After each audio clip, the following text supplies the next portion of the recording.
Vintage cake tayo ngayon for today's video. At eto nga yung recent pa-order ko using ACC whipping cream. ACC, baka naman. Hello mga mi, kamusta kayo? Eto nga pala yung heart shape na moist chocolate cake na order sa akin ni client. Flex ko nga pala yung aking client, si Ma'am Gemma. Thank you sa palaging pag-order. Second time na nga pala niya umorder sa akin. Last year nga pala ay umorder siya sa akin ng money cake. At ginawan ko rin yun ng vlog. At mabalik na tayo dito sa cake order. Lagay ko nga pala na feeling ay chocolate ganache. And then nilagyan ko rin siya na frosting na ACC. Ang height nga pala ng cake ay umabot ng napakataas. Parang barrel na nga siya. Hindi ko na nga lang naipakita dito sa video na tinabasan ko din siya kasi parang medyo masagwa ata pag sobrang taas. At nag-start na nga ako dito mag-crumb coat ng cake. Sa totoo lang ay medyo nahirapan ako magpakinis ng cake kasi hindi naman talaga ako sanay. Naglagay nga pala ako ng dalawa na sago straws para sa support ng cake at syempre hindi mawawala yung mga dowels. 2 dowels nga pala yung aking inilagay. Syempre ibebiyahe din kasi ito mula Cavite hanggang Laguna. Taga Laguna kasi si client. At makikita nyo naman na tinaas ko yung pinaka-cake. O diba tagusan yung mga dowels? Syempre dapat palagi nating siguraduhin na nakastack ng maayos yung cake. At nakaka-pressure naman talaga kasi. Tapos repeat client pa. Kasi naman ay dati ko siyang katrabaho. Dati po kasi ay nagtrabaho ako sa corporate world. Kaya sabi ko sa loob ko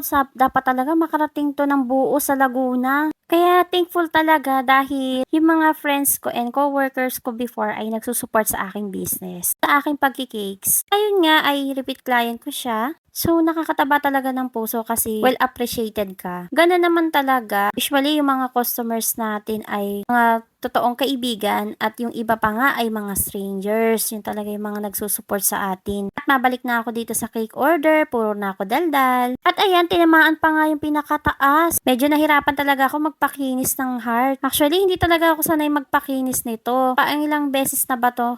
Third time na may nag-order sa akin ng heart shape, ay mas gamay ko talaga yung bilog na cake. At kung mapapansin nyo nga ay binabalikan ko yung mga part na may nakikita ako na parang hindi maganda at tinutusok ko siya ng toothpick nga medyo parang may hangin, nagbutas-butas siya. Eventually naman ay napakinis ko naman ito, ginamitan ko siya ng plastic scraper. Malaking bagay talaga kapag may mga gamit tayo na ganito, malakas makakinis ng cake. Habang ako yung nagpapakinis ng cake ay lumapit naman itong anak ko. Oh. Oo, anak. Later. Wala yan.